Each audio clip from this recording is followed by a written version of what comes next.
Siempre fui el último en ser elegido, el que corría más lento y al que todos miraban con burla cuando tropezaba. Pero mientras ellos reían, yo entrenaba en silencio, sin buscar reconocimiento, solo queriendo demostrarme que podía. Años después, cuando subí al podio con una medalla nacional colgando de mi cuello, entendí que no hacía falta que me eligieran, porque ya me había elegido a mí mismo. Me culpó por su muerte. Esas palabras, afiladas como cuchillos, se clavaron en mi alma el día en que todo cambió. El mundo, tal como lo conocía, se desmoronó, y yo, un niño que solo quería ser aceptado, quedé atrapado bajo sus escombros. La risa fácil de la infancia, los juegos despreocupados bajo el sol, todo se disolvió en una neblina de dolor y confusión. Antes de ese día, mi vida era un lienzo de colores vibrantes, pintado con la inocencia y la esperanza de quien aún no conoce la verdadera oscuridad. Creía en la magia de los amaneceres, en la promesa de cada nuevo día. Tenía sueños sencillos pero profundos, ser el más rápido, el más fuerte, aquel a quien todos admiraban en el campo de juego. Quería sentir la gloria, la camaradería, la pertenencia. Pero la realidad era tosuda. En cada recreo, en cada clase de educación física, mi corazón se encogía. Los equipos se formaban rápidamente, las manos se extendían con entusiasmo para elegir a los buenos, a los atléticos, a los que nacieron con un don. Y yo siempre era el último. El que se quedaba solo, la opción por descarte, la carga. Recuerdo sus miradas, una mezcla de lástima y burla, mientras yo tropezaba con mis propios pies, con la coordinación de un pato y la velocidad de una tortuga. Las risas resonaban en el patio, amplificadas por mi vergüenza. Me decían el lento, el torpe, el estorbo. Esas palabras, más que los golpes de las caídas, eran las que más dolían. Llegaba a casa con el uniforme manchado de tierra y el alma magullada. Mi refugio era mi habitación, mi único confidente, mi diario. Ahí volcaba mis frustraciones, mis lágrimas silenciosas, mis anhelos de ser invisible o, mejor aún, de ser alguien diferente. Soñaba con el día en que un entrenador me vería, descubriría un talento oculto y me transformaría en un atleta. Pero los días pasaban y la fantasía no se materializaba.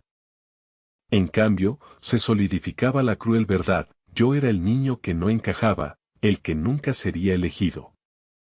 Lo que me dijo esa noche, todavía me persigue. Era una noche de tormenta, con el viento aullando como un alma en pena y la lluvia golpeando las ventanas con furia. Estábamos en la sala, la televisión encendida, pero nadie prestaba atención. El aire estaba cargado de una tensión que cortaba. Mi hermano mayor, el que era mi héroe, el que me enseñó a atarme los cordones y a lanzar una pelota, se había ido para siempre. Un accidente absurdo, una decisión equivocada, y su risa, su presencia, se esfumó. En medio de la oscuridad y el caos emocional, mi padre, con los ojos inyectados en sangre y la voz rota, me miró.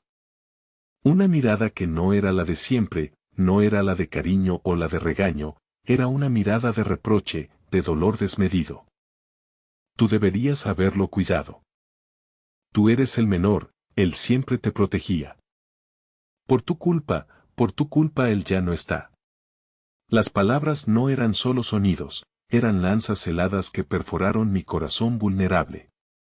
Me culpó por su muerte. La frase resonó en mi mente una y otra vez, ahogando cualquier otro pensamiento. El peso de esas palabras era insoportable. Era como si el mundo entero se hubiera puesto en mi contra, no solo los niños que se reían de mi torpeza, sino ahora también mi propio padre, el hombre al que yo admiraba por encima de todo. Mi inocencia se hizo añicos, pulverizada por la culpa y el dolor. Los días que siguieron fueron un torbellino de sombras. Me encerré en mí mismo, la voz de mi padre repitiéndose en mi cabeza como un eco maligno. Cada lágrima que derramaba no era solo por la pérdida de mi hermano, sino también por la pérdida de mi propia valía, de mi identidad. Dejé de comer, de dormir. El espejo me devolvía la imagen de un fantasma, de un niño con los ojos vacíos y el alma rota. Ya no quería jugar, ya no quería soñar. El peso de la culpabilidad era tan grande que me impedía respirar. Sentía que merecía ese castigo, que yo era la razón de la tristeza que inundaba mi hogar. La casa se convirtió en un mausoleo de silencio y pena. Nadie hablaba, nadie se miraba a los ojos. Mi madre intentaba consolarme, pero sus propias lágrimas ahogaban sus palabras. Mi padre se hundió en su propio abismo de dolor, distante, ausente, incapaz de ver a través de su propia herida. Yo era invisible, un punto negro en la periferia de su angustia. Me convertí en el receptáculo de la culpa familiar, el chivo expiatorio de una tragedia que nadie podía comprender. Los juegos del patio ya no importaban. Las burlas de mis compañeros eran insignificantes comparadas con el tormento interno que me consumía. Caminaba por la vida con una capa de oscuridad, arrastrando el peso de una responsabilidad que no me correspondía. Las noches eran lo peor. La oscuridad amplificaba mis miedos, mis remordimientos. Me preguntaba por qué no fui yo, porque mi hermano, el bueno, el fuerte, el que valía la pena, había sido arrebatado. Me odiaba por seguir vivo, por ser el último en todo, incluso en merecer vivir. Sentía que no tenía derecho a la felicidad, a la paz, a nada. Y ahí entendí que estaba completamente sola, o al menos eso creía. Ese fue el momento exacto en que perdí toda esperanza. Me ahogaba en un mar de desesperación, sin ver la orilla, sin una tabla a la que aferrarme. Mi alma era un desierto árido, donde las lágrimas se evaporaban antes de tocar el suelo. Había tocado fondo, un lugar donde el silencio era ensordecedor y la soledad una compañera inquebrantable. Me arrastraba por los días, un autómata, sin propósito, sin dirección. Los libros no me interesaban, la comida no tenía sabor, la música era solo ruido. El mundo se había vuelto gris, despojado de cualquier matiz de alegría o color. Me sentía prisionero en mi propia mente, encadenado a la culpa y al recuerdo de esas palabras devastadoras. Un día, mientras deambulaba sin rumbo por el parque, me senté en un banco, bajo la sombra de un viejo roble. Las hojas caían, marchitas, como mis propios sueños. Pensé que mi vida no tenía sentido, que lo mejor sería desaparecer, fundirme con la tierra y olvidar el dolor. Justo en ese abismo de mi desesperación, una anciana se sentó a mi lado. Tenía el rostro surcado por las arrugas, pero sus ojos brillaban con una sabiduría ancestral, una calma que me llamó la atención. Me miró con una compasión que no había sentido en mucho tiempo. «Pareces triste, jovencito», me dijo con una voz suave, como el murmullo del viento. No pude responder. Las palabras se me atragantaban en la garganta. Ella no esperó una respuesta. Simplemente continuó, como si supiera exactamente lo que necesitaba escuchar. La vida es como un río. A veces fluye tranquila, a veces choca contra rocas y se vuelve turbulenta. Pero el río nunca se detiene. Siempre busca su camino, siempre sigue adelante. Me quedé en silencio, escuchándola. Sus palabras eran un bálsamo para mi alma herida. Hay cargas que no nos pertenecen, prosiguió, culpas que nos imponen, pero que no son nuestras. El pasado es un ancla si permitimos que nos arrastre. Pero también puede ser un trampolín si aprendemos a soltarlo y a saltar. Levanté la vista y la miré a los ojos. Vi en ellos un reflejo de mi propio dolor, pero también una fuerza inquebrantable.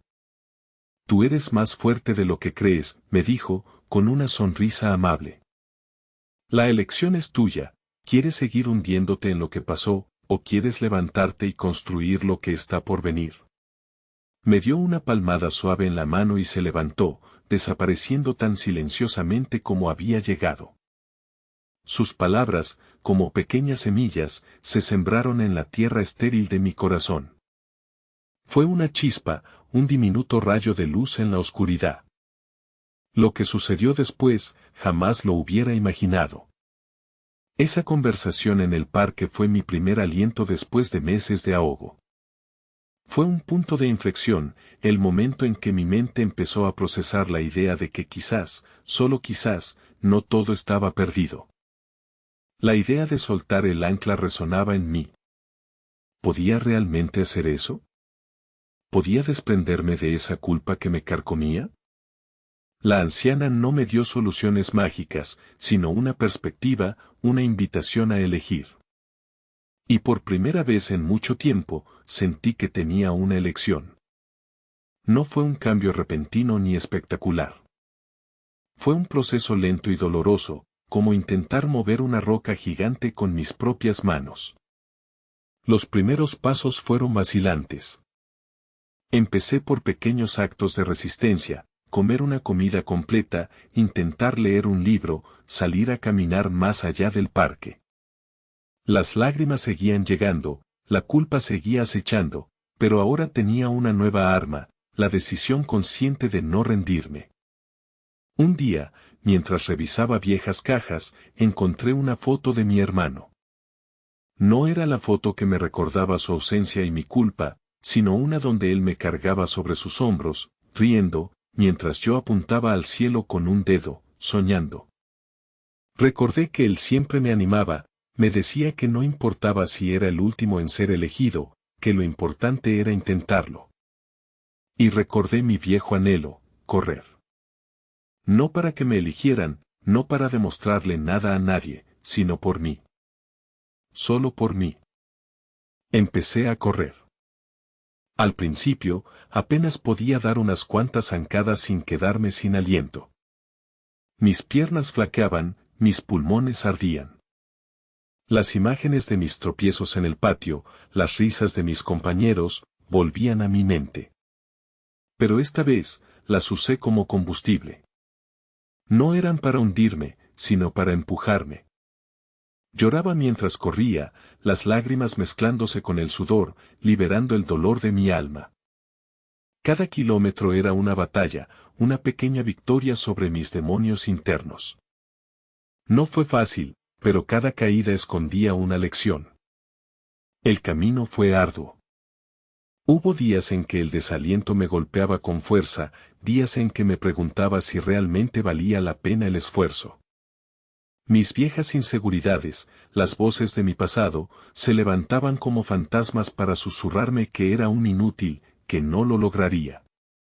Hubo tropiezos, caídas literales y metafóricas. Me lesioné, me cansé, me sentí frustrado.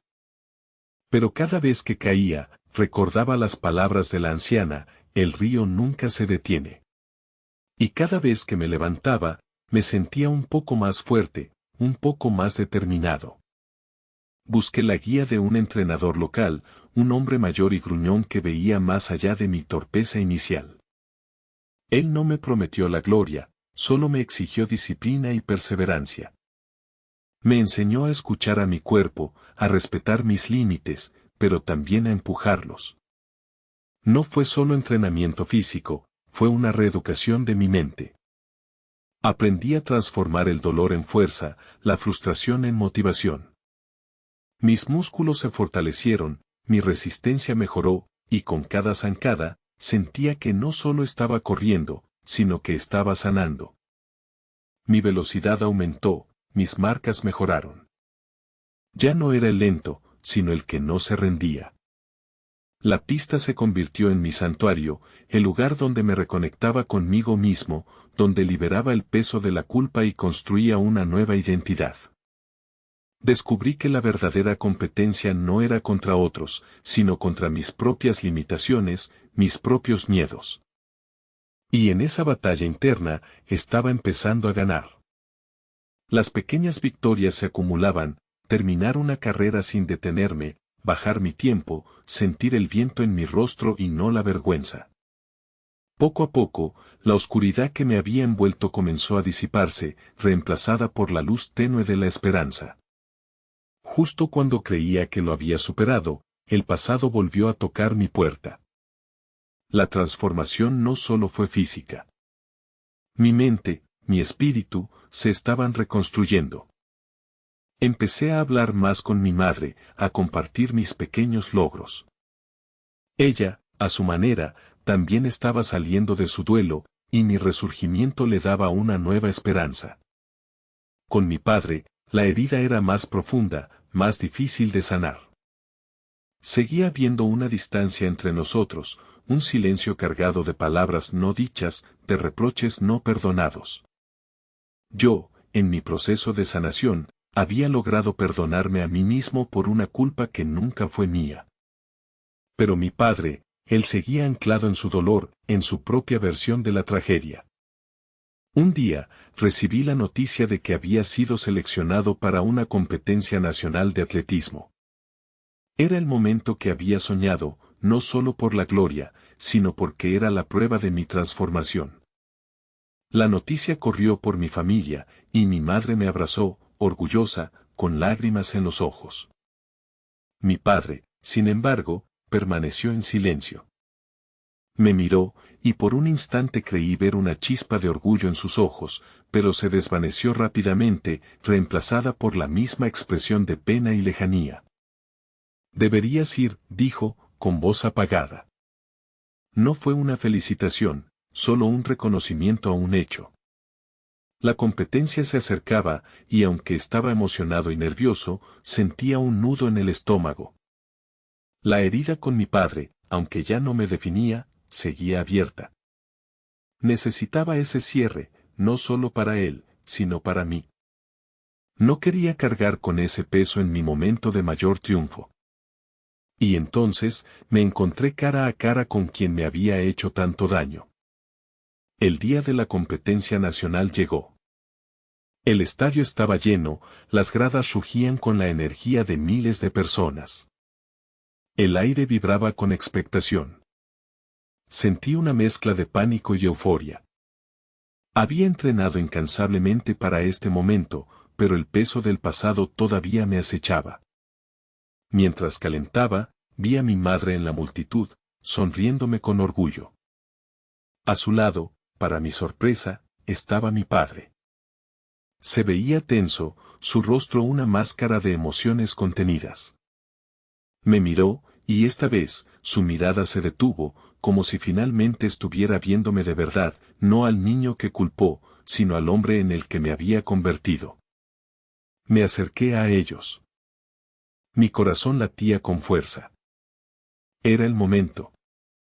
Papá, le dije, con la voz firme, a pesar del temblor interno, sé que ha pasado mucho tiempo, y sé que a veces las palabras duelen más que cualquier golpe. Pero la muerte de mi hermano no fue mi culpa. Y yo, por mucho tiempo, cargué con eso. Hoy, aquí, estoy corriendo por mí.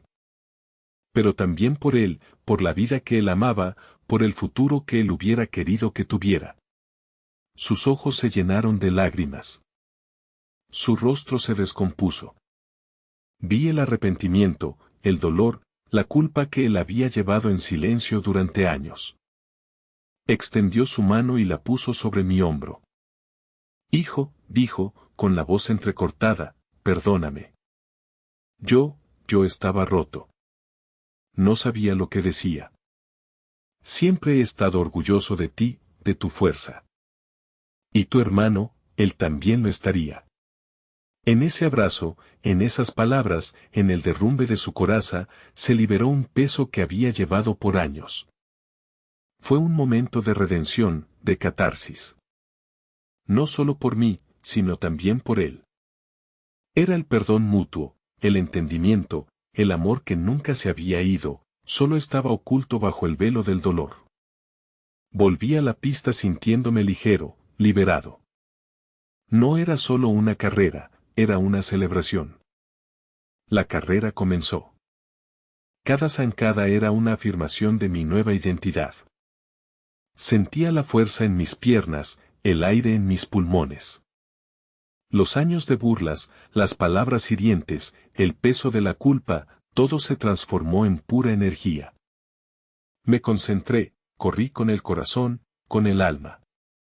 Crucé la meta, exhausto, pero con una alegría inmensa. Cuando anunciaron los resultados y subí al podio, con la medalla nacional colgando de mi cuello, miré a las gradas. Allí estaba mi padre, de pie, aplaudiendo, con lágrimas en los ojos, pero esta vez eran lágrimas de orgullo, de reconciliación. Entendí que no hacía falta que me eligieran, porque ya me había elegido a mí mismo.